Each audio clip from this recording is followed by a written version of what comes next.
तब तक आप यहीं रहोगे, तुम्हें खाना पीना जो चाहिए होगा सब मैं यहाँ मंगवा दूंगा तुम्हारे लिए, ठीक है। चलो दोस्तों, पहला हमारा पोर्शन खत्म। अब इसी को हम जरा देखेंगे कि इस बार का जो बजट था, बिकॉज बजट इज बेसिकली हमारा करंट अफेयर प्लस स्टैटिक, दोनों चीज आपको देखने को मिलेगी, ठीक है।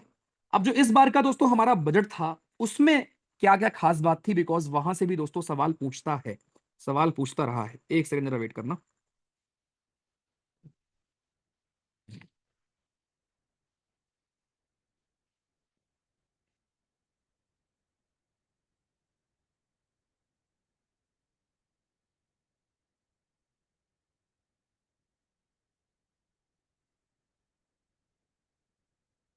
हाँ भेज दो, ऊपर भेज दो, ठीक है, पानी भेज दो, चलेगा, ठीक है,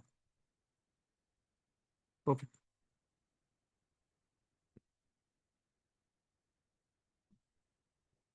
हाँ भाई चलो। तो मेरे भाई इस बार का जो आपका बजट था, ठीक है, इस बार का जो बजट था, जहां सरकार ने कोशिश की है कि अमृत काल तक हम क्या करेंगे। ओके चलो आ जाओ। तो जर्नी भैया जी ये है कि हमारे चार पिलर हैं, और ये मैंने पिछली बार भी पढ़ाया था, समझे। ये जो 2025 का बजट का है, ये जो मैंने सीडीएस वन 2025 के लिए भी पढ़ाया था। और सुनो छोटू, इधर आओ। इधर देखो तो, सीएपीएफ 2025 का question, which one among the following is not identified as one of the engines. चार इंजन कौन है? एग्रीकल्चर, एमएसएमई, इन्वेस्टमेंट और एक्सपोर्ट।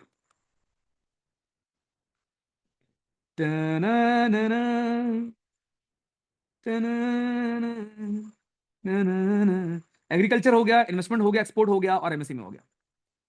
ये इस बार के सीएपीएफ 2025 का सवाल है बालक। और ये चीज तुम्हें तुम्हें पढ़ा ही रहा हूं फिर से, लेकिन ये हम पढ़ चुके हैं अप्रैल में ही, समझे। और क्वेश्चन आया है आपके अगस्त में। अब बताइए जरा, अच्छा लगा सर ये जानकर आपको? कर लेंगे अगर आता तो ऐसा। पनीर चिली, दाल मखनी, ठीक है भाई, सब ठीक है, चलेगा।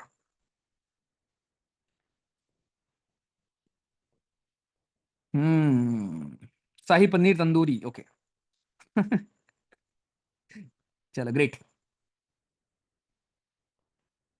आ जाओ, ऑर्डर लिख लूं, क्यों नहीं। तो भाई देख लो, ये सब सही करना। ये कितना परसेंट था? ये दोस्तों आपका था हमारा 4.4% जीडीपी में बजट एस्टिमेट। तो सीएपीएफ में एक दो सवाल आपके आए थे बजट से भी हमारे, ठीक है। चलो आ जाओ, वापस आते हैं। फोकस फोकस फोकस फोकस, ठीक है। तो भाई जो हमारा आया है बजट, उसमें आपकी चार हमारे फोकस हैं, एग्रीकल्चर, एमएसएमई, इन्वेस्टमेंट और एक्सपोर्ट। ये हमारे चार हैं जर्नी डेवलपमेंट के आपके, ठीक है। आई एक और चीज, क्या बताइए आपके सीडीएस में आ जाए, एमएसएमई की डेफिनेशन आपकी चेंज हो चुकी है। तो एमएसएमई में दोस्तों आपकी तीन प्रकार की कंपनीज होती हैं। एक होती है माइक्रो कंपनी, दूसरी हमारी होती है स्मॉल कंपनी, तीसरी हमारी होती है मीडियम कंपनी। इन्वेस्टमेंट के हिसाब से माइक्रो वो कंपनी होती है जिसने 2.5 करोड़ रुपए इन्वेस्ट किया हो, स्मॉल वो कंपनी है जिसने 25 करोड़ इन्वेस्ट किया हो, और मीडियम आपकी वो कंपनी है जिसने 125 करोड़ इन्वेस्ट किया हो। टर्नओवर के हिसाब से माइक्रो कंपनीज वो हैं जिनका टर्नओवर 10 करोड़ के आसपास है, स्मॉल एंटरप्राइज वो कंपनी है जिसका टर्नओवर 100 करोड़ के आसपास है, और मीडियम हमारी दोस्तों वो है जिनका टर्नओवर 500 करोड़ के आसपास। अब ये रिवाइज्ड ध्यान रखना भाइयों, ठीक है, ये तो स्टैटिक है यार, याद करना पड़ेगा। तो एमएसएमई की आपकी न्यू डेफिनेशन आई। ये आपके कुछ हमारे एरियाज थे जहां पर फोकस किया गया है आपके इस करंट बजट में, हमारे 2025 को जो आपका बजट आया है उसमें। सक्षम anganwadi, expansion of capacity in IITs, day care cancer centres, भारतीय भाषा पुस्तक scheme, 5 national centre of excellence, ये सब आपके बनाए जाएंगे। अटल टिंकरिंग लैब्स वगैरह आपके बनेंगे। 50,000, वेरी वेरी इंपॉर्टेंट, ये वैल्यू पूछ लेगा, कितनी लैब बनेंगे अगले 5 साल में? 50,000 लैब बनेंगे आपके, ठीक है। तो एक बार बस ऐसे रीड कर लेना इसको, ठीक है। आओ, इन्वेस्टिंग इन पीपल, हम लोग टूरिज्म पर ध्यान देंगे, और बजट में बोला गया है कि भैया हम लोग ई वीजा फैसिलिटीज देंगे, वीजा ऑन अराइवल देंगे। मतलब टूरिज्म पर हम लोग दोस्तों बहुत फोकस करने वाले हैं, ठीक। Investing in people, economy and innovation, FDI को हमने रेज किया है। अच्छा, एफडीआई क्या होता है भैया? एफडीआई और एफपीआई में डिफरेंस क्या होता है अभी आप आगे पढ़ोगे। तो एफडीआई का इस बेसिक मतलब कि बाहर की कंपनी आए और यहां पर अपना बिजनेस स्टैब्लिश करे। जैसे मान लो सीडीएस जर्नी है, अब कल के दिन अगर हम मान लो जाके हमने अमेरिका में एक ब्रांच अपने ओपन कर दी है ना, अमेरिका में जाकर हमने एक ब्रांच खोल दी एनडीए कोचिंग, सीडीएस कोचिंग ठीक है, इसको बोलेंगे एफडीआई, कि वहां जाकर अपना एक स्टैब्लिश करना, लोगों को नौकरी देना ठीक है। तो ऐसे ही विदेशी कंपनियां भारत में आती हैं, उसको बोलेंगे एफडीआई। ठीक है, चलो। अब ये वेरी वेरी इंपॉर्टेंट दोस्तों, आपके रीसेंट यानी 2025 बजट के हिसाब से सरकार का मेजर खर्च होता है डिफेंस में। सरकार 4,91,000 करोड़ रुपए खर्च करेगी डिफेंस में। 2 लाख, ऑलमोस्ट डबल है, देखो ऑलमोस्ट डबल। आपके रूरल डेवलपमेंट में 2,66,000 करोड़, होम अफेयर्स में 2,33,000 करोड़। ये वैल्यू नहीं पूछेगा, बस पूछेगा ऑर्डर। ध्यान रखना, मैक्सिमम खर्चा सरकार डिफेंस में करती है, और उसका मेजर चंक जाता है आपके बहुत सारे चीजों को खरीदने में, इंटरेस्ट पेमेंट में एंड बाकी चीजों में। ठीक आई। तो ये सरकार के आपके मेजर खर्च हैं, ये टॉप 4 5 प्लीज ध्यान रखना। ठीक है, एजुकेशन, हेल्थ एंड ये सब आपके हमारे। आइए, ये दोनों मतलब इसको बाई हार्ट एकदम ऐसे रट डालो, रट। यहां से भी सवाल आया है तुम्हारे, और ये भी मैंने पिछली बार पढ़ाकर भेजा हूं। तो जो भी मैं आप तुम्हें पढ़ा रहा हूं, कोई भी सब्जेक्ट हो, bio, physics, chemistry, physical geography, Indian geography, current affair, economics, English, it is for every single examination, CAPF, CDS, NDA, even SSC में जो आपके आ जाते हैं क्वेश्चंस। तो एक बार, सबसे बड़ा मोटिवेशन यही है, एक बार ऐसे पढ़ो कि साला उसके बाद फिर एग्जाम एग्जाम फोड़ते रहो, बस रिवाइज करना होता है। तो सरकार पैसा कहां से कमाती है? मेजर चंक होता है दोस्तों बारोइंग। देख लो, अब आपको समझ में आएगा कि भैया इन सब वर्ड का मतलब क्या है, लाइबिलिटी का मतलब क्या है। मतलब जो सरकार पैसा कहीं से उधार लेती है, आरबीआई से, बैंकों से, फॉरेन बैंकों से, फॉरेन आपके से, ऑर्गेनाइजेशन से, आईएमएफ से, वर्ल्ड बैंक से। तो अगर मान लो सरकार 100 रुपए कमाती है तो 100 रुपए का 24 रुपए आता है आपके उधार से, यानी 24% पैसा सरकार उधार लेती। ठीक, नंबर वन ध्यान रखना, number one. Then number two, income tax. ठीक, लगभग 22% पैसा सरकार कमाती है इनकम टैक्स। नंबर थ्री, आपकी जीएसटी, जीएसटी से आता है 18%। Number four, corporation tax. उसके बाद नॉन टैक्स रिसीट। अब आपको ये सब समझ में आ जाएगा, नॉन टैक्स का मतलब क्या है, नॉन डेट कैपिटल का मतलब क्या है। कितना इंटरेस्टिंग है भाई। ठीक है, तो ये 1 2 3 4 याद रखना, सरकार पैसा कहां से कमाती है मेजर। और सरकार पैसा कहां उड़ाएगी? नंबर वन पर आपको प्रमुख रूप से देखने को मिलेगा स्टेट का share of taxes and duties. ये वैसे अलग है, ठीक है, अगर हम इसको साइड रख दें तो मेन जो खर्च होता है वो इंटरेस्ट देने पर होता है। राज्यों का शेयर तो चलो होता ही होता है, राइट, राज्यों का तो आपका शेयर होगा ही होगा दोस्तों, लेकिन उस राज्यों के शेयर के अलावा जो मेन पैसा सरकार का खर्च होता है भाइयों, वो खर्च कहां होता है? वो खर्च आपका होगा इंटरेस्ट पेमेंट देने में, राइट जवानों। इंटरेस्ट पेमेंट सरकार देती है आपकी हमारी, उस पर मेन पैसा सरकार का होता है खर्च, ध्यान रखिएगा। ठीक, ओके। तो नंबर वन पर ये, नंबर टू पर आपका ये, नंबर थ्री इज दोस्तों हमारा सेंट्रल सेक्टर स्कीम्स। अच्छा, आपको पता है कुछ स्कीम हमारी होती हैं सेंट्रल सेक्टर की, और कुछ स्कीम हमारी होती हैं centrally sponsored. Centrally sponsored, central sector की स्कीम जो आपकी होती है जवानों, इसमें पूरा पैसा केंद्र सरकार देती, सेंटर इसमें 100% पैसा इन्वेस्ट करती। और जो सेंट्रली स्पॉन्सर्ड होती हैं उसमें राज्यों का भी शेयर होता है, स्टेट्स का भी दोस्तों आपका होता है शेयर। तो सरकार का मेजर पैसा खर्च होता है राज्यों को देने में, इंटरेस्ट देने में, और सेंट्रल सेक्टर की स्कीम्स में आपके। उसके अलावा फिर बाकी डिफेंस, फाइनेंस कमीशन से आपकी खर्च, सेंट्रली स्पॉन्सर्ड स्कीम्स, बाकी खर्च। लेकिन ये 1 2 3 याद रखना, सरकार पैसा कहां से कमाएगी, कहां खर्च करेगी, ये 2025-26 का है, इस साल का है। और किस किस सेक्टर में ज्यादा पैसा हमने दिया है, दोनों तीनों चीजें ध्यान रखना। ठीक, परफेक्ट, राइट। अब जरा हम आते हैं अपने लास्ट पोर्शन पर अपने इस बजट वाले टॉपिक में, ठीक है, एक सेकेंड, बैलेंस ऑफ पेमेंट और बैलेंस ऑफ ट्रेड पर आते हैं हम लोग, ठीक है। ये देखो, इसमें ऑप्शन देखो कैसे थे, पेंशन, डिफेंस, सेंट्रल स्पॉन्सर्ड और इंटरेस्ट। वेरी इजी क्वेश्चंस, ठीक है। बाकी नीचे के हो गए थे। चलो, अभी इस पे मैं आऊंगा, तो यहां तक आपको अच्छे से क्लियर होगा।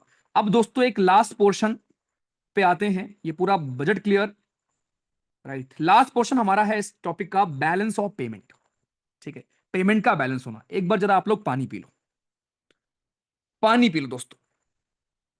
आह, अभी तक अच्छा लगा है? हम्म।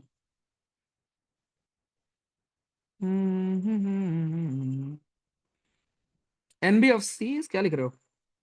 एनबीएफसी पैसा कहां से कमाती हैं यार? मतलब उनके पास, आप उसमें वो कर सकते हो ना, इंटरेस्ट के फॉर्म में कमाएंगे ना। जैसे आप, उन्होंने आपको दिया लोन, ठीक है, तो जो आप फाइनेंस कराते हो उसमें आप ईएमआई से लेकर इंटरेस्ट से लेकर बहुत कुछ पे करोगे ना, फीस होता है, चार्ज होता है ना। और वो इन्वेस्ट भी करती हैं गवर्नमेंट में, गवर्नमेंट सिक्योरिटीज में, बॉन्ड्स में, म्यूचुअल फंड में, इंटरेस्ट कमाती हैं, प्रॉफिट कमाती हैं, बहुत सारी चीजें होती हैं। मतलब बैंक की तरह बस वो डिपॉजिट नहीं ले सकती बस। कौन सी मैथ की क्लास बे? ये कौन सी नकली क्लास है? शांति से चुप रहा ना। सीरियस जर्नी कौन से एमएसएमई में आती है? सीरियस जर्नी एमएसएमई में नहीं आती यार। सीरियस जर्नी अगर एमएसएमई में आती ना तो फिर क्या ही बात होती।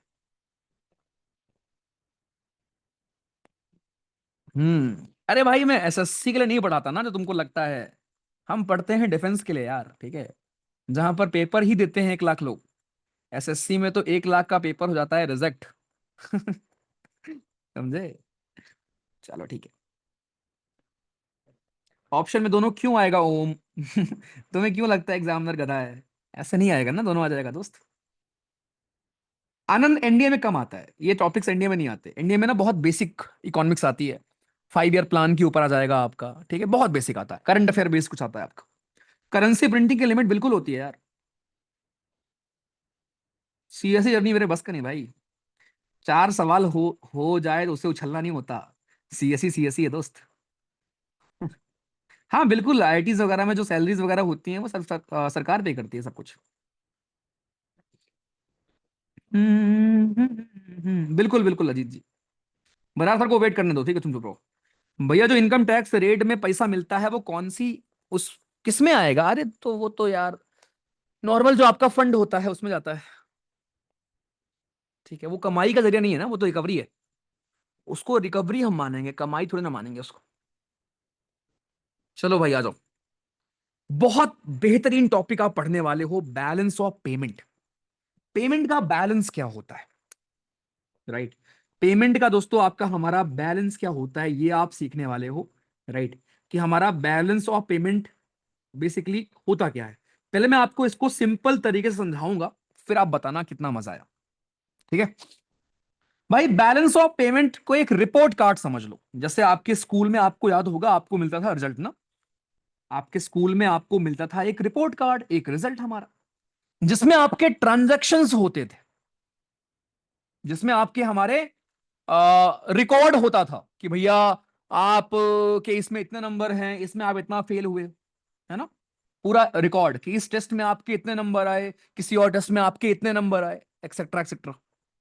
सेम चीज देश के लेवल पर आप सोचो कि भारत में कितना पैसा आ रहा है, भारत में कितना पैसा भारत से जा रहा है, इसका रिकॉर्ड जो मेंटेन करता है उसी को कहते हैं बैलेंस ऑफ पेमेंट। खत्म। मजा क्या आ गया होगा? अभी नहीं आया होगा तो भी मैं दिलाऊंगा मजा, रुको। ठीक है। तो मेरे भाई, देश में जो चीजें, पैसा आता है प्लस देश से जो पैसा जाता है, इन दोनों में जो डिफरेंस होता है, मतलब इन दोनों का जो हिसाब किताब है, इन दोनों का जो रिकॉर्ड आपको मेंटेन करना होता है, उसी को बोलते हैं बैलेंस ऑफ पेमेंट।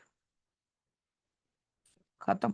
मतलब दोस्तों, अगर ये हमारा प्यारा देश है, प्लीज यार आज प्लीज जिद मत करना, ठीक है, रिक्वेस्ट है तुमसे, ठीक है भाइयों, एक रिक्वेस्ट है। प्लीज, आज बहुत मस्त फ्लो बना हुआ है, बहुत मस्त मस्त टॉपिक्स हैं, पढ़ के इसको खत्म कर देते हैं, ठीक है? राइट, फिर आप मजा आएगा आपको फिर पॉलिटी पढ़ने में कल से, ठीक है? आ जाओ। तो ये हमारा प्यारा देश भारत है और ये दुनिया है, ठीक।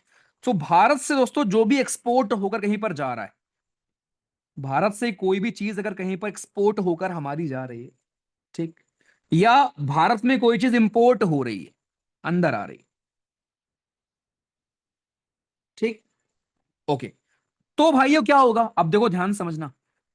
भारत से अगर कोई चीज आप बेच रहे हो, तो भारत को क्या मिलेगा? फॉरेन करेंसी मिलेगी। जो रिसीट होगी वो फॉरेन करेंसी के फॉर्म में होगी ना। अरे भाई, अगर अमेरिका हमसे कुछ खरीदेगा तो वो डॉलर हमको देगा ना, रुपया थोड़ी ना देगा। ठीक है। तो कहने का मतलब, जो आप एक्सपोर्ट करते हो, जो आप इंपोर्ट करते हो, इसी का जो हिसाब किताब एक डॉक्यूमेंट में आपको रिकॉर्ड रखना होता है, उसको ही हम कहते हैं बैलेंस ऑफ पेमेंट। इसका जो फॉर्मेट होता है वो आईएमएफ ने डिजाइन किया हुआ है, और it is same for every country. जिसका फॉर्मेट है जवानों, it is same for every country, same for every country, जो उसका फॉर्मेट होता है। और एक एक साल का होता है, ठीक है, आपका एक एक साल का रिकॉर्ड होता है। तो जितने भी देश में इकोनॉमिक एंड फाइनेंशियल ट्रांजैक्शन हुए हैं किसी दूसरे देश के साथ, कितना आया कितना गया, जितने भी आपके इकोनॉमिक एंड फाइनेंशियल ट्रांजैक्शन दोस्तों आपके हुए हैं ये लास्ट एक साल में, उसी का स्टेटमेंट आपका होता है बैलेंस ऑफ पेमेंट। तो आपको समझ में आ गया होगा कि बैलेंस ऑफ पेमेंट होता क्या है। आपने देखा होगा ना। अब देखो भारत में क्या आएगा, एफडीआई आएगा, एफपीआई आएगा, बाहर से एनराइज पैसा भेजेंगे, रेमिटेंसेस सुना होगा आपने, टूरिज्म के लोग आएंगे हमारे, ये भारत की कमाई है ना। एक्सटर्नल बोरोइंग जो करेगी सरकार, समझ रहे हो? देखो, मान लो हम कोई चीज बेच रहे हैं किसी देश को, तो अगर ये रिपोर्ट कार्ड है दोस्तों, अगर ये रिपोर्ट कार्ड है, तो इसमें हम लिखेंगे कि अच्छा भैया हमने बाहर दवाइयां बेची। बाहर से क्या आया हमारे घर में? बाहर से हमारे घर में एफडीआई आया। हमने बाहर क्या भेजा? कोई सामान बेचा होगा।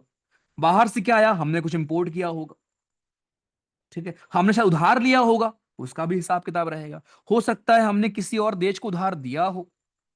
तो कितना आया कितना गया, इसका जो रिपोर्ट कार्ड मेंटेन करना होता है हर देश को, इसी को हम कहते हैं बैलेंस ऑफ पेमेंट। क्या समझ में आ गया होता क्या है? पहले ये बताओ, what exactly is balance of payment. ये समझ में आ गया? देश के लेवल पर बैलेंस ऑफ पेमेंट हमारा क्या है सभी को? परफेक्ट। बैलेंस शीट बोल सकते हैं, हाँ ठीक है, कोई दिक्कत नहीं। भारतवर्ष से अलग कैसे हो गया, यही तो तुम्हें समझ नहीं आया दोस्त। अगर क्या क्या सवाल पूछते हो यार। चलो ठीक है। तो ये हमारा है बैलेंस ऑफ पेमेंट, ओके। अब आ जाओ, बैलेंस ऑफ पेमेंट समझेंगे अभी हम। या मैं एक काम करता हूं, पहले मैं आपको समझा देता हूं, उसके बाद फिर हम इसको रीड करेंगे, ठीक है? ध्यान से देखो, जगह की थोड़ी कमी है, नीचे एक जगह थोड़ा मिल जाएगा, यहां पर देखो दोस्तों, बहुत ध्यान से सुनो। जो बैलेंस ऑफ पेमेंट है उसमें भी आपके दो अकाउंट होते हैं। एक होता है करंट अकाउंट, एक होता है करंट अकाउंट, और दूसरा होता है कैपिटल अकाउंट,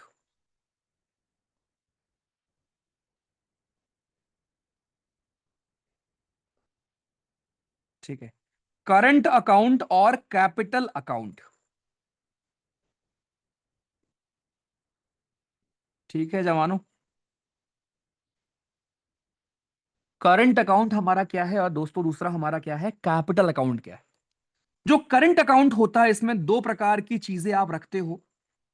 एक को हम बोलते हैं, पहले पूरा समझ लेना फिर मैं एक्सप्लेन कर दूंगा, परेशान मत होना। एक आपका होता है बैलेंस ऑफ इनविजिबल्स, इसमें वो सामान आते हैं जिनको आप देख नहीं सकते हो। दूसरा होता है बैलेंस ऑफ विजिबल्स, इनका हिसाब किताब होता है। और कैपिटल अकाउंट में आपकी दो चीजें होती हैं, एक इन्वेस्टमेंट, इन्वेस्टमेंट, और दूसरा लोन्स, ठीक है भाई। इन्वेस्टमेंट और लोन्स का रिकॉर्ड यहां पर होता है, ध्यान समझना।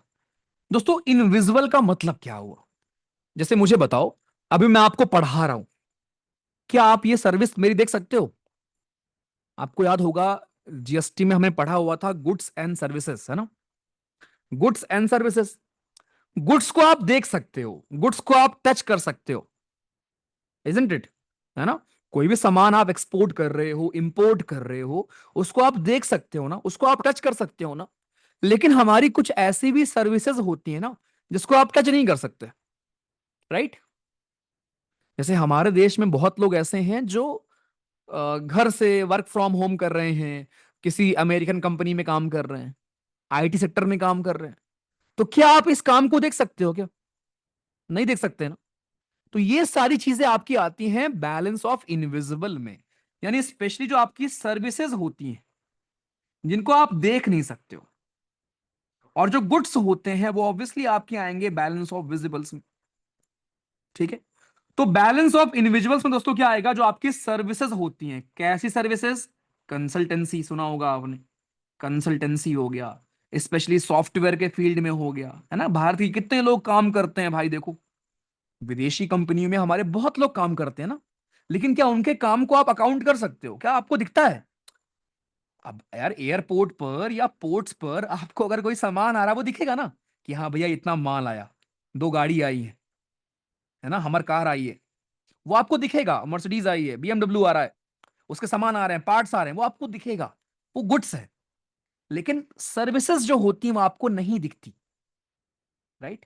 तो आपका जो करंट अकाउंट होता है बैलेंस ऑफ पेमेंट का, उसमें दो अलग अलग सेक्शन होते हैं। एक में आप जो इनविजिबल चीजें होती हैं उनका मेंशन करते हो, दूसरे में आप मेंशन करते हो विजिबल चीजों को।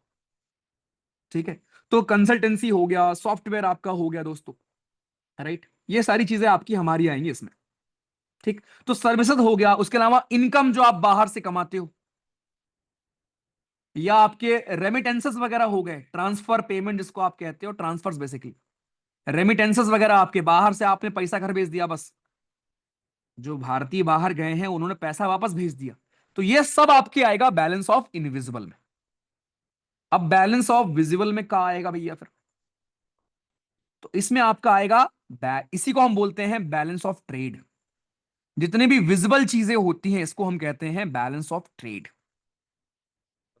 कोई भी सामान आप भेज रहे हो भाई, गाड़ी भेजा, है ना, कुछ भी जिसको आप टच कर सकते हो, गुड्स का मतलब क्या होता है? कोई भी सामान, कोई भी सामान यहां से जा रहा है, दवाइयां हो गई, राइट, कोई भी कोई भी मेटल हो गया, मेटल का इंपोर्ट हो गया, एक्सपोर्ट हो गया, ये सब कुछ आएगा बैलेंस ऑफ विजिबल्स में, जिसको आप बैलेंस ऑफ ट्रेड भी कहते हो। ठीक? लेकिन जो बैलेंस ऑफ इंडिविजुअल था उसमें आपकी वो चीजें आती हैं जिसको आप टच नहीं कर सकते, राइट, जिसको आप बस एक्सपीरियंस कर सकते हो कि अच्छा सर्विस हम दे रहे हैं बाहर। ये था आपका करंट अकाउंट। अब जो कैपिटल अकाउंट है दोस्तों, उसमें जो इन्वेस्टमेंट वाली चीजें हैं उनका मेंशन मिलता है, जैसे आपका एफडीआई हो गया, एफपीआई हो गया, अंतर मैं भी आपको बताऊंगा, या आपके हमारे सरकार कभी कभी एक्सटर्नल बॉन्ड इशू करती है, external bonds issued by RBI या गवर्नमेंट, लोन्स जो सरकार लोन लेती है, एक्सटर्नल लेंडिंग करती है, या एक्सटर्नल बोरोइंग करती है, इसका हिसाब किताब, लोन लेना देना, इसका हिसाब किताब होता है कैपिटल अकाउंट में। भारत में इन्वेस्टमेंट हो रहा है या भारत कहीं पर कर रहा है, इसका मेंशन मिलता है कैपिटल अकाउंट में, खत्म, कुछ और नहीं है दोस्त। और सुनो, आपने ऐसे टर्म सुने होंगे, करंट अकाउंट डेफिशिएट, सुना होगा ना? करंट अकाउंट डेफिशिएट, इसका मतलब क्या हुआ? जितना आ रहा है उससे कम जा रहा है, इसी को बोलते हैं करंट अकाउंट डेफिशिएट। लो भैया, रिपीट में कर रहा हूं बहुत प्यार से, अब ना समझना पहले, लिखना बाद में, ठीक है? लिखने की टेंशन तुम मत लिया करो, बस समझने पर फोकस किया करो भाई। तो balance of payment is basically देश का एक रिपोर्ट कार्ड है जिसमें हमारे मेंशन होता है कि कितने पैसों का ट्रांजैक्शन बाहर गया और कितना देश में आया, एक रिकॉर्ड होता है। अब इसमें दो प्रकार के अकाउंट होते हैं, एक होता है करंट अकाउंट, एक होता है कैपिटल अकाउंट।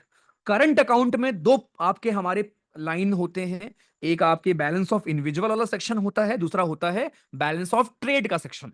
जो बैलेंस ऑफ ट्रेड होता है वो नॉर्मली आपके सामान होते हैं, गुड्स होते हैं, कोई भी चीज आप बाहर भेजते हो, दवाइयों से लेकर कोई भी सामान जो आप बेचते हो डायरेक्ट, जो आपके गुड्स होते हैं जिनको आप टच कर सकते हो, और बैलेंस ऑफ इंडिविजुअल में उनका मेंशन मिलेगा जिन सर्विसेज को आप टच नहीं कर सकते हो।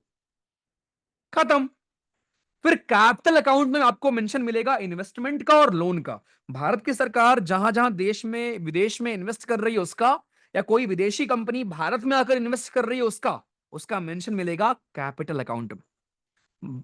राइट, हम जो लोन ले रहे हैं या हम जो लोन दे रहे हैं किसी विदेशी देश को या किसी को भी, उसका मेंशन मिलेगा कैपिटल अकाउंट में। खत्म। अब बताओ पहले, क्या क्लियर हो गया बैलेंस ऑफ पेमेंट का होता है सभी बालक प्राणियों को?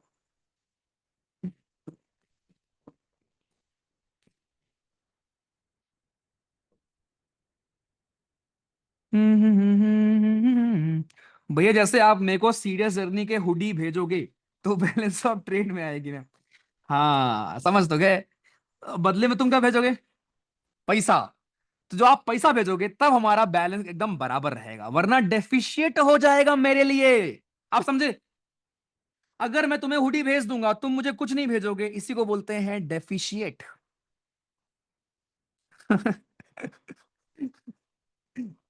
परफेक्ट। कैपिटल अकाउंट रिपीट कर दूं? कैपिटल अकाउंट क्या रिपीट कर दूं भाई? जो भी आप इन्वेस्टमेंट करते हो विदेशों में या जो भारत में होता है, जो भी लोन आप किसी विदेशी देश को देते हो या खुद भारत में लेते हो, इन सब का मेंशन रिपोर्ट कार्ड होगा आपके कैपिटल अकाउंट में। खत्म। शॉर्ट में बता दिया बालक, लो। चलो ठीक है। अच्छा, अब यहीं पर आपका एक था करंट अकाउंट डेफिसिट क्या होता है। कितना आसान तो है भाई, जो ऊपर आपने पढ़ा था वही तो है। करंट अकाउंट में डेफिशिएट का मतलब क्या? इसका मतलब भैया जी, भारत में बाहर से आप सामान ज्यादा ले रहे हो लेकिन एक्सपोर्ट हमारा कम है, एक्सपोर्ट हमारा नेगेटिव है एज कंपेयर टू इंपोर्ट, और एक करंट अकाउंट सरप्लस भी आपका होता है। बस खत्म। चलो आ जाओ। अब यहां पर एक बार हम रिपीट कर लेते हैं। तो आपने समझा कि पहले आपने देखा बैलेंस ऑफ पेमेंट क्या था, फिर आपने देखा कि एक शीट हमारी होती है जिसमें आप सिस्टमैटिक रिकॉर्ड रखते हो जितने भी इकोनॉमिक ट्रांजैक्शंस हमारे होते हैं, जो देश के लोग करते हैं बाहर वालों के साथ या बाहर के लोग करते हैं हमारे साथ। ठीक। The openness of an economy is determined by trade to GDP. इसका मतलब क्या हुआ? जैसे मान लो आपको अगर आज के दिन नॉर्थ कोरिया के साथ कोई भी ट्रेड करना है तो नहीं कर पाओगे ना, बिकॉज उनकी इकोनॉमी क्लोज्ड इकोनॉमी है। लेकिन जो ओपन इकोनॉमीज होती हैं जहां पर बहुत आराम से आप ट्रेड वगैरह कर लेते हो, वो है आपका ये कि भारत की इकोनॉमी कितनी ओपन है। आई, flow of trade, flow of people, लोग आए बिजनेस आए, वही है आपका। करंट अकाउंट में क्या है, कैपिटल अकाउंट में क्या है, जो मैंने आपको बताया अभी देख लो। देख लो भैया जी, करंट अकाउंट में क्या क्या आता है, एग्जाम में पूछता है ये। कैपिटल अकाउंट में क्या क्या आता है? ठीक, debt based, non debt based, investment, loan आपके, बोरिंग वगैरह जो आपकी होती है। देखो भैया इंपैक्ट क्या होगा अगर करंट अकाउंट डेफिसिट हमारा होगा तो, भाई जितना ज्यादा ऑयल के प्राइसेस बढ़ेंगे करंट अकाउंट डेफिशिएट उतना ज्यादा बढ़ेगा। क्यों? क्योंकि ऑयल हम इंपोर्ट करते हैं ना, तो जितना ज्यादा दाम बढ़ेंगे ऑयल के, हमें उतना ज्यादा पैसा खर्चा करना पड़ेगा ना बाहर खरीदने के लिए उसको, तो हमारा करंट अकाउंट डेफिशिएट बढ़ जाएगा। लेकिन अगर रेमिटेंसेस बढ़ेंगे यानी बाहर के लोग भारत में पैसा भेजेंगे, तो हमारा करंट अकाउंट डेफिशिएट कम हो जाएगा। कितना वेरी बेसिक चीज है ये तो यार। ठीक है आओ। अब आते हैं एफडीआई पर, और एफपीआई में क्या अंतर है, बहुत ध्यान समझना। ऐसा समझाऊंगा कि उसके बाद कोई दिक्कत आपको परेशानी नहीं आएगी। Right. What exactly is FDI and what exactly is FPI, दोनों में डिफरेंस क्या है दोस्तों? देखो यहां लिख रहा हूं। एफडीआई हमारी क्या है? एफडीआई का मतलब होता है फॉरेन डायरेक्ट इन्वेस्टमेंट, और एफपीआई का मतलब होता है फॉरेन पोर्टफोलियो इन्वेस्टमेंट। एफपीआई और एफडीआई। तो एफडीआई इज वेरी सिंपल भाइयों। इसमें क्या होता है कि कोई भी फॉरेन एंटिटी, कोई भी फॉरेन कंपनी इन्वेस्ट करती है भारत में। So investment by a foreign entity.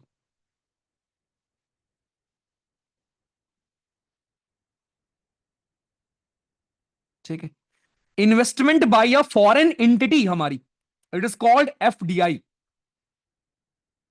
ठीक। एफपीआई में क्या होता है कि कोई विदेशी कंपनी आकर भारत के स्टॉक मार्केट में इन्वेस्ट करे। इन्वेस्टमेंट इन भारत के स्टॉक मार्केट। या बॉन्ड्स खरीदे या म्यूचुअल फंड्स में इन्वेस्ट करें, खत्म। कितना आसान। एफडीआई होता है लॉन्ग टर्म के लिए कि आप यहां पर आए, आपने अपना शोरूम ओपन किया। एफबीआई होता है शॉर्ट टर्म के लिए, आप बस शेयर खरीद लोगे किसी कंपनी का, हो सकता है आपने आए एचडीएफसी का शेयर खरीद लिया, शॉर्ट टर्म होता है आपका। एग्जाम्पल दे दूं फिर आपको समझ में आ जाएगा। जैसे मान लो दोस्तों, टोयोटा का एक कंपनी हमारी है, ठीक है, एक कंपनी हमारी है टोयोटा। टोयोटा कंपनी आती है भारत, और भारत में वो एक मैन्युफैक्चरिंग प्लांट ओपन करती है जहां पर वो टोयोटा कंपनी बनाएगी और बेचेगी भारत में।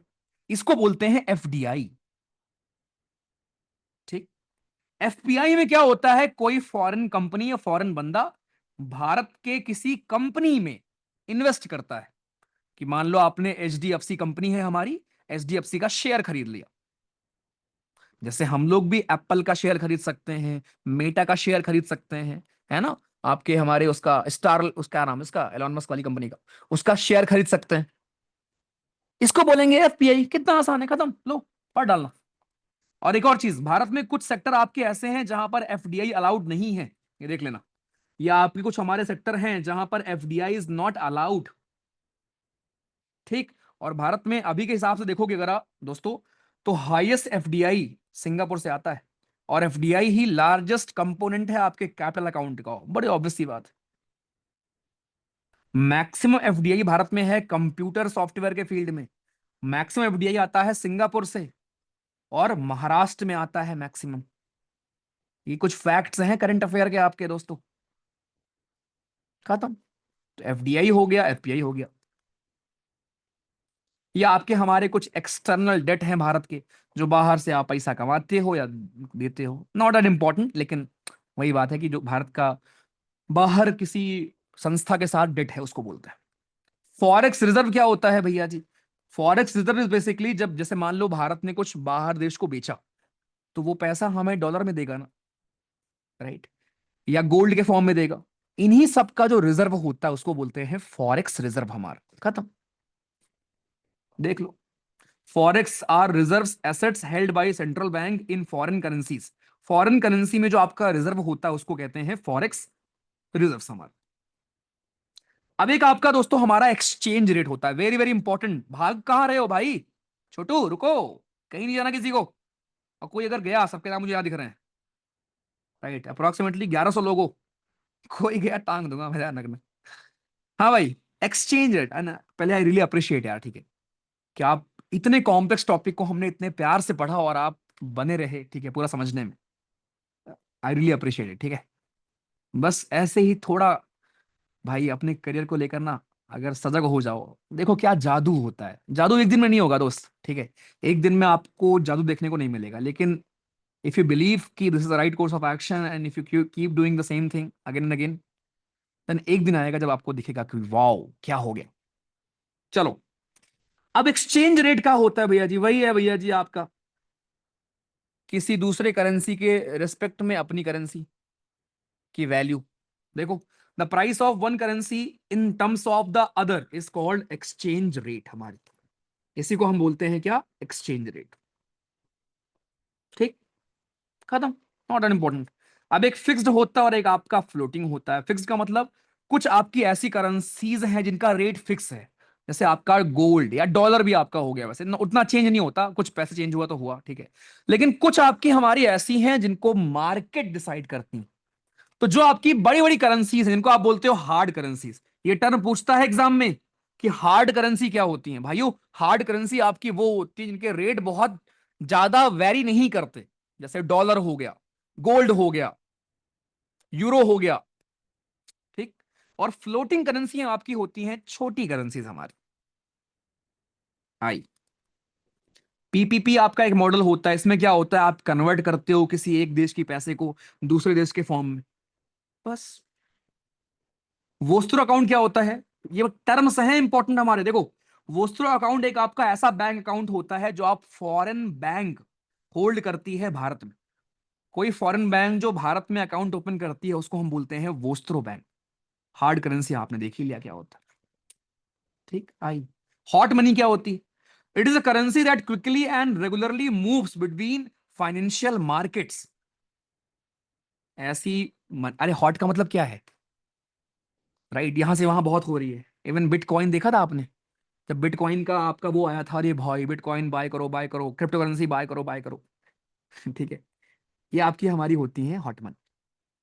आओ, currency depreciation, very very important topic. यहां से भी सवाल इस बार भी आया था दोस्तों, और पिछली बार भी आया था।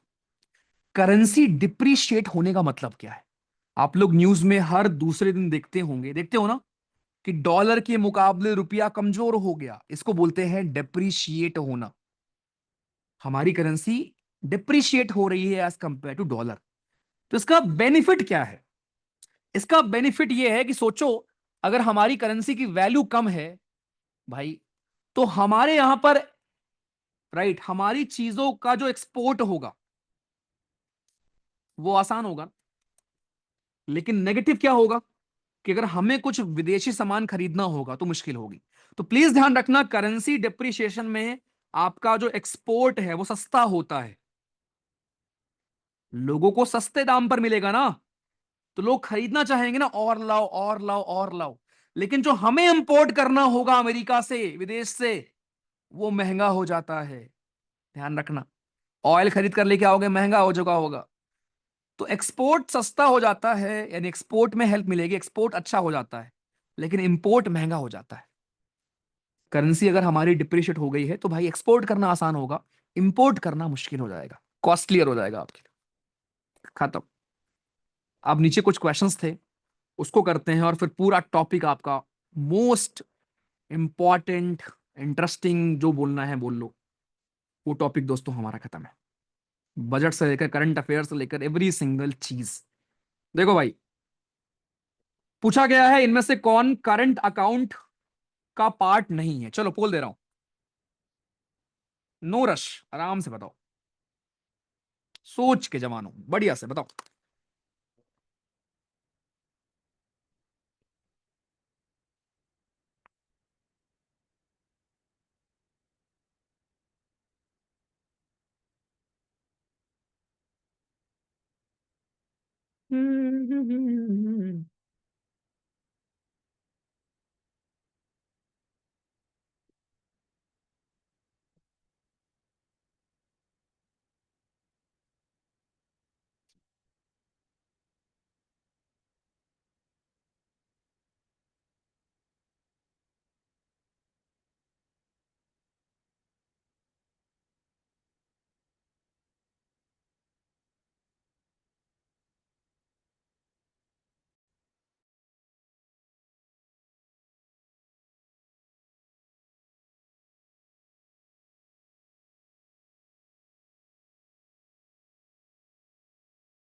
डन।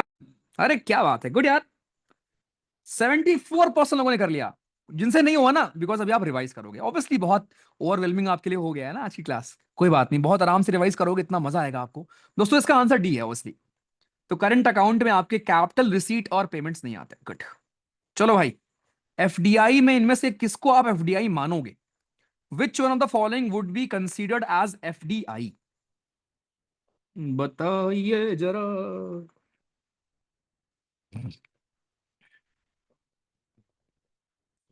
तुम हो साथ मेरे, साथ मेरे हो तुम, जितना सोच करूं तुमको, तुम भी पाए।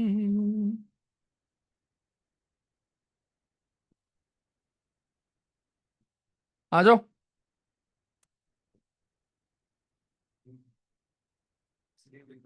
हम्म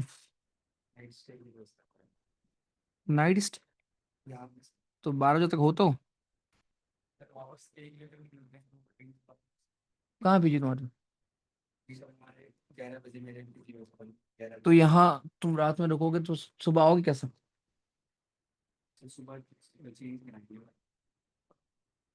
सोओगे नहीं रात में? कब सो लोगे? 2 बजे सोओगे? क्लास में इशू नहीं होगा? चलो अभी क्लास लेके आ रहा हूँ, ठीक है, बताता हूँ। नीचे हो ना अभी? हाँ भाई, हो गया। सवाल था आपका कि इनमें से एफडीआई को हम किसको करेंगे कंसीडर। भाई कोई भी विदेशी कंपनी है, अगर वो शेयर बाई कर रही है भारत में, तो ये होगा क्या? नहीं होगा। आंसर इसका डी। ठीक है, चलो नेक्स्ट। चलो ये वाला बताओ। सीडीएस टू 2014 का सवाल है, थोड़ा ज्यादा पुराना सवाल है भाई। इसमें पूछा गया है कि मोस्ट ऑफ द भारत के, अब मैं कर दे रहा हूँ, ठीक है, थोड़ा फास्ट कर दे रहा हूँ, आप लोग भी कर लोगे मुझे पता है। मोस्ट ऑफ द भारत का रिजर्व जो है वो दोस्तों फॉरेन करेंसी के फॉर्म में। इवन किसी भी देश का रिजर्व नॉर्मली डॉलर के फॉर्म में होता है यार, ऑब्वियसली स्ट्रॉन्ग करेंसी आपकी है। पहला बिल्कुल सही है। There is no cost of holding foreign currency. बिल्कुल कॉस्ट होता है। आपको याद है? अच्छा, मैंने आपको एक चीज नहीं बताई ना, अपॉर्चुनिटी कॉस्ट। आई गेस ये मिस हो गया ना शायद, कोई बात नहीं। तो मेरे भाई एक अपॉर्चुनिटी कॉस्ट नाम की एक चीज होती है, अभी पढ़ लो दोस्तों। एक हमारा होता है अपॉर्चुनिटी कॉस्ट। इसका मतलब क्या है? जैसे आज के दिन अगर मैं टीचर हूं तो मैं क्या नहीं हूं? मैं बदमाश नहीं हूं। अगर मैं टीचर ना होता तो मैं बदमाश होता। बदमाश। तो बदमाश ना होकर जो मैंने अपॉर्चुनिटीज गंवाई हैं, उसी को बोलते हैं अपॉर्चुनिटी कॉस्ट। अगर मैं बदमाश होता तो शायद आज मेरे पास 2 करोड़ रुपए होते, 5 करोड़ रुपए होते, है ना? तो अपॉर्चुनिटी कॉस्ट की डेफिनेशन पहले लिख लो। अपॉर्चुनिटी कॉस्ट क्या होती है? It is the value, it is the value of next best alternative, next best alternative that you give up when you make a choice. जैसे आप सबकी चॉइस क्या है कि हम लोग तैयारी करेंगे सीडीएस की। तो आपने जब ये चॉइस लिया, तो इसके अलावा आपके जीवन में और चॉइस क्या थी? हो सकता है आप में से बहुत लोग इंजीनियर होते, डॉक्टर होते, है ना, नर्स होते, या कुछ और होते, राइट? तो आपने उस करियर को छोड़कर अगर आपने एक और करियर चूज किया है, तो आपने क्या वैल्यू छोड़ दी? उसी को बोलते हैं अपॉर्चुनिटी कॉस्ट। जैसे मान लो, समझ ध्यान से भाइयों, अगर मेरे पास 100 रुपए है, तो या तो आप 100 रुपए में मूवी की टिकट खरीद सकते हो, या एक किताब खरीद सकते हो। अगर आपने मूवी चूज किया, तो मूवी चूज करने की अपॉर्चुनिटी कॉस्ट क्या हुई? किताब की कॉस्ट, या नॉलेज जो आपने मिस किया। अगर आपने किताब चूज किया, तो अपॉर्चुनिटी कॉस्ट क्या हुई किताब खरीदने की? मूवी का फन जो आपने मिस किया। तो opportunity cost is very simple, कि benefit of the best alternative. मतलब आप, हर चॉइस का एक हिडन कॉस्ट होता है ना। आप जीवन में जो भी है, मतलब ये जीवन का कॉन्सेप्ट तुम्हें पढ़ा रहा हूं मैं। आप जीवन में जो भी हैं, अपने चॉइसेस की वजह से हो ना। तो जीवन में आपने कुछ अगर चुना है तो कुछ छोड़ा जरूर होगा। अगर आपने पढ़ाई चुनी तो शायद किसी को छोड़ा होगा। उसको छोड़ने की जो कीमत है, उसकी यादें, आपकी अपॉर्चुनिटी कॉस्ट। क्लियर? हाँ जी। हम्म। यादें यादें रह गई। अच्छा, उसके मैसेज बिल्कुल बिल्कुल सारे आपके अपॉर्चुनिटी कॉस्ट है। क्या बात है, क्या बात है, क्या बात है। चलो, तो मेरे भाई ये आपका होता है अपॉर्चुनिटी कॉस्ट। इसका मतलब 1 करोड़ 99 लाख आपके पास है। अच्छा, जरूर, बिल्कुल यार। ठीक है, चलो। ओके, तो ये भाई इसका आंसर वन ओनली होगा, क्योंकि कुछ भी अगर आप होल्ड कर रहे हो तो उसकी एक अपॉर्चुनिटी कॉस्ट जरूर होती है। ठीक है। अब पूछा गया है, ये सीडस टू 2023 का सवाल है, कि अगर करेंसी आपकी डिप्रिशिएट हो रही है तो इसका क्या बेनिफिट होगा या क्या इंपैक्ट होगा। तो देखो भाई, इससे आपका इंपोर्ट और एक्सपोर्ट कम होगा क्या? नहीं। दोस्तों जब करेंसी डिप्रिशिएट होगी तो एक्सपोर्ट बढ़ता है, क्योंकि लोग अट्रैक्ट होंगे कि यार सस्ता मिल रहा है, सस्ता मिल रहा है भाई, सस्ता मिल रहा है। जैसे आप लोग अट्रैक्ट कहाँ होते हो, आप लोग बोलते हो ना कि हम जाएंगे, बाली घूमने जाएंगे, थाईलैंड घूमने जाएंगे, काहे? काहे कि वहां की करेंसी सस्ती है भारत के रुपीस के हिसाब से, राइट? तो उनका सामान खरीदने में आपका इंटरेस्ट होगा, तो उस पर्टिकुलर देश का एक्सपोर्ट जो है वो अच्छा हो जाएगा। तो इंपोर्ट महंगा हो जाएगा उस देश के लिए, लेकिन एक्सपोर्ट सस्ता हो जाएगा। पहला रॉन्ग है, दूसरा सही है। तो अगर पहला रॉन्ग है दूसरा सही है तो फिर पेपर में खुश हो जाना है ऐसे ही। ठीक। अच्छा, इन्फ्लेशन क्यों होगा? क्योंकि भाई अगर हमारा इंपोर्ट महंगा हो जाएगा ना, इंपोर्ट महंगा होने का मतलब आप जो सामान बाहर से मंगाओगे महंगा हो जाएगा। अगर आप तेल मंगा रहे हो तो महंगा तेल आएगा, तो उससे क्या होगा? महंगाई बढ़ेगी ना, तो इन्फ्लेशन बढ़ जाएगा ना। वही तो लिखा हुआ है। तो इसका आंसर इज 2 और 3। चलो जी, बढ़िया सवाल था। आओ, एक इंडियन बिजनेस पर्सन है जो शेयर बाई करता है ब्रिटिश कार कंपनी के, ये ट्रांजैक्शन हमारी कहां पर रिफ्लेक्ट होगी? आप एक विदेशी कंपनी का शेयर बाई कर रहे हो, ये ट्रांजैक्शन हमारी बैलेंस ऑफ ट्रेड में आएगी, बैलेंस ऑफ पेमेंट में आएगी, दोनों में आएगी, किसी में नहीं आएगी? बताओ भाई। देखते हैं कितना आपको याद है। मेमोरी टेस्टिंग है आपकी, बाकी याद तो करिए लोगे तो। क्या शेयर खरीदना इनविजिबल चीज है या विजिबल चीज है? बस ये आपको सोचना है।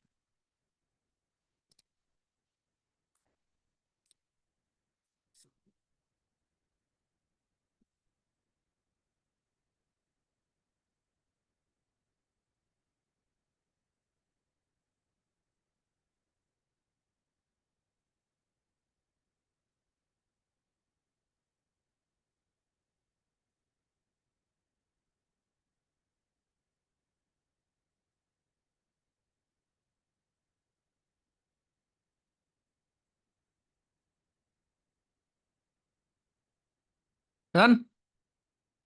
शाबाश, गुड, वेरी गुड। मेरे भाई देखो, आप एक जो आपका होता है बैलेंस ऑफ पेमेंट,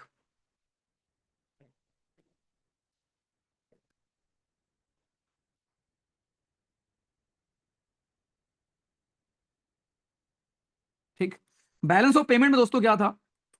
जो आपकी इनविजिबल चीजें हैं वो आती थी, और जो विजिबल चीजें थी, जो आपके गुड्स थे, उनको हम बोलते थे बैलेंस ऑफ ट्रेड। याद आ गया? बीओटी खत्म। तो मेरे भाई, शेयर खरीदना इज नॉट अ विजिबल चीज ना, ये तो इनविजिबल में आएगा। तो ये खाली balance of trade, sorry balance of payment में आएगा, बैलेंस ऑफ ट्रेड में नहीं आएगा। अब समझ में आया सवाल कैसे आता है? बिकॉज शेयर खरीदना इज अ इनविजिबल चीज ना। अब मान लो, हो सकता है इस बार सवाल ये पूछ ले कि आप किसी विदेशी कंपनी के लिए काम करते हो सॉफ्टवेयर इंडस्ट्री में, अब बताओ आपका ट्रांजेक्शन किस में काउंट होगा? बैलेंस ऑफ पेमेंट में। जब आप किसी गुड्स का ट्रांसपोर्ट करते हो ना भाइयों, तो वो बैलेंस ऑफ पेमेंट और बैलेंस ऑफ ट्रेड दोनों में आएगा। लेकिन जब आप किसी इनविजिबल चीज, कोई सर्विस प्रोवाइड करते हो, तो वो खाली बैलेंस ऑफ पेमेंट में आएगा, बैलेंस ऑफ ट्रेड में नहीं आएगा। अभी ऊपर पढ़ के आप आ रहे हो, ठीक है? ये सब आप पढ़ लेना यार, क्या ही है, देख लेना, ठीक है? Floating fixed exchange rate rate को गवर्नमेंट, पूछा क्या गया है? फ्लोटिंग एक्सचेंज रेट को हमारे गवर्नमेंट इंटरफेयर करती है। एक minute, floating exchange rates are rates in which government interfere. Fixed in exchange rate are the rates set by government decisions and maintained by government actions. Exchange rate states the value of one currency in terms of other currency. Fixed rate हमारी होती हैं जिसको सरकार के decision से होता है, ठीक है? तो भाई इसमें सरकार का इंटरफेरेंस नहीं होता, यहां होता है। 20 का आंसर है। नहीं भी होगा छोड़ दो, हायर लेवल के एग्जाम के क्वेश्चन है, कोई दिक्कत नहीं। ओके, सीडीएस का सवाल करो। सीडीएस 2024 का सवाल है। सीडीएस 2, ये खुद ही इनविजिबल हो गया भाई। ये क्वेश्चन ही इनविजिबल हो गया, रुको। जरा क्वेश्चन को विजुअल करते हैं। और ध्यान रखना, विजिबल चीज जितनी आपकी होंगी सब आती हैं बैलेंस ऑफ ट्रेड में, और साथ में बैलेंस ऑफ पेमेंट तो पार्ट ही उसी का। मतलब मेरे भाई, जितने भी आपके गुड्स होते हैं, अरे ये वो क्या हो गया भाई? हम्म। दोस्तों, जितनी भी आपके गुड्स होते हैं, गुड्स, ये आपके बैलेंस ऑफ ट्रेड का भी पार्ट होते हैं और बैलेंस ऑफ पेमेंट का तो होंगे ही होंगे। ठीक है, अरे balance of trade, balance of payment का ही तो टाइप है आपका एक, ठीक है। लेकिन जो आपकी सर्विसेज होंगी, सर्विसेज केवल आती हैं बैलेंस ऑफ पेमेंट में, बैलेंस ऑफ ट्रेड में नहीं आती, ठीक है, ध्यान रखिएगा। चलो, सवाल है कि कैपिटल अकाउंट जो आपके बैलेंस ऑफ पेमेंट का है उसमें क्या नहीं आता। मैं कर दे रहा हूं, तुम भी कर लोगे, बस रिवाइज कर लेना, ठीक है। तो मेरे भाई क्या नहीं आता, जो आपके इनविजिबल्स हैं वो नहीं आते, ये सारे आपके हमारे इधर रहते हैं। किसमें? जो आपने इधर अकाउंट किया था उसमें आता है, ठीक है। FDI, borrowing. अरे भाई आपने क्या पढ़ा था, कैपिटल अकाउंट में क्या आता है, इन्वेस्टमेंट और लोन, बस ना। ये इन्वेस्टमेंट है, ये लोन है, ये लोन है, खत्म, आंसर सी। ये आपने कर ही लिया। हाँ जी, CDS 1 2025 का सवाल, करेंसी डिप्रिशिएट हो गई, नेट एक्सपोर्ट का होगा। नेट एक्सपोर्ट को, चलो बोल दे रहा हूं, इसका आखिरी सवाल है आज का, इस टॉपिक का मतलब। बताओ।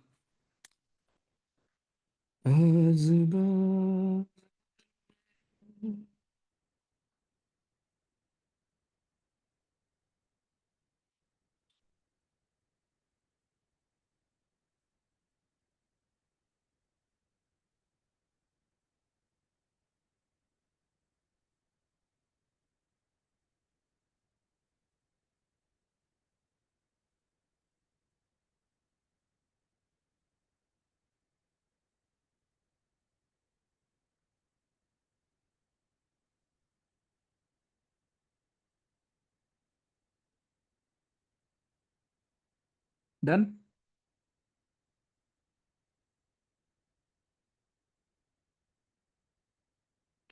कहते हैं खुदा ने इस जहां में सभी के लिए किसी न किसी को है बनाया, हर किसी के लिए तेरा मिलना है उस।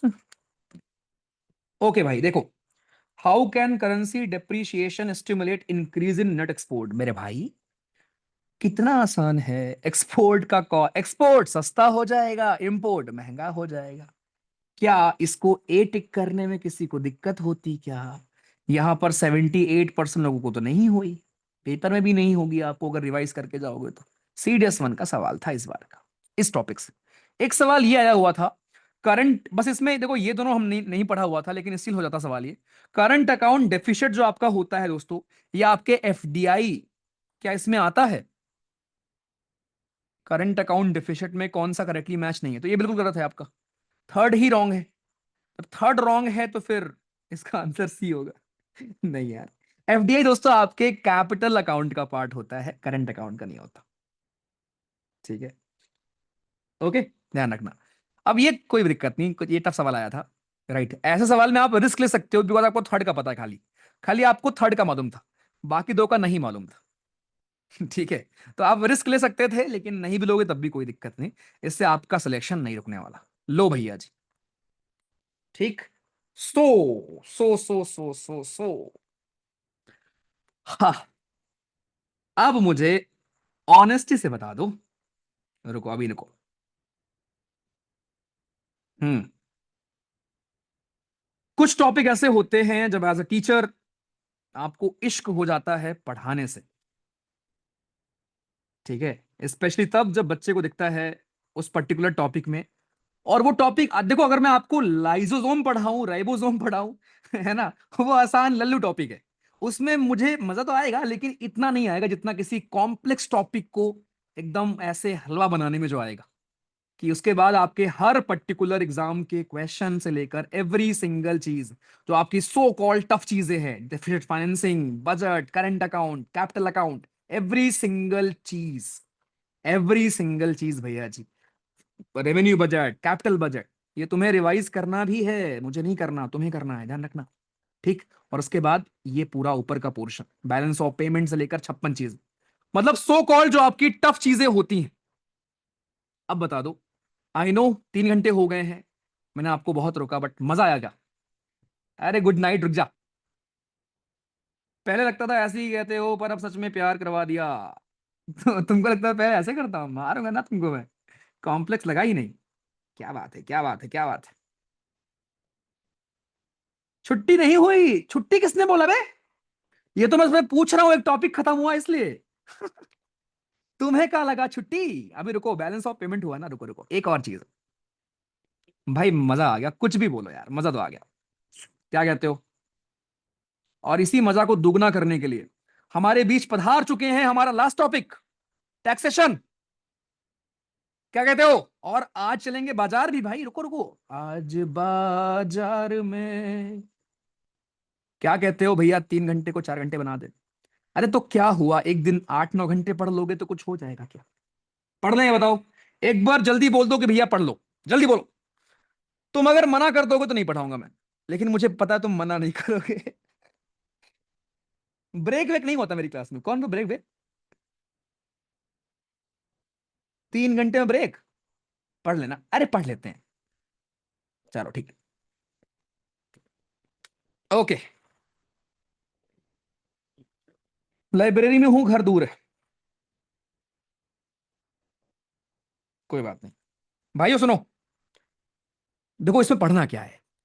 बस तुम्हें बताऊंगा टैक्स क्या होता है, डायरेक्ट टैक्स क्या होता है, इनडायरेक्ट टैक्स क्या होता है, प्रोग्रेसिव टैक्स क्या होता है, जितना कमाओगे उतना टैक्स बढ़ेगा, जीएसटी क्या होता है, जीएसटी काउंसिल क्या है हमारा, बस। उसके बाद बाजार, perfect condition, monopolistic, monopoly, monopsony, oligopoly, खत्म। राइट, खत्म। सुनो तो, उसके बाद बस गुड्स के टाइप हमारे। राइट। मैं पोल दे रहा हूं, चलो मैं पोल देता हूं, पोल देता हूं, रुको, कि क्या इसको पढ़ना चाहिए अपने को।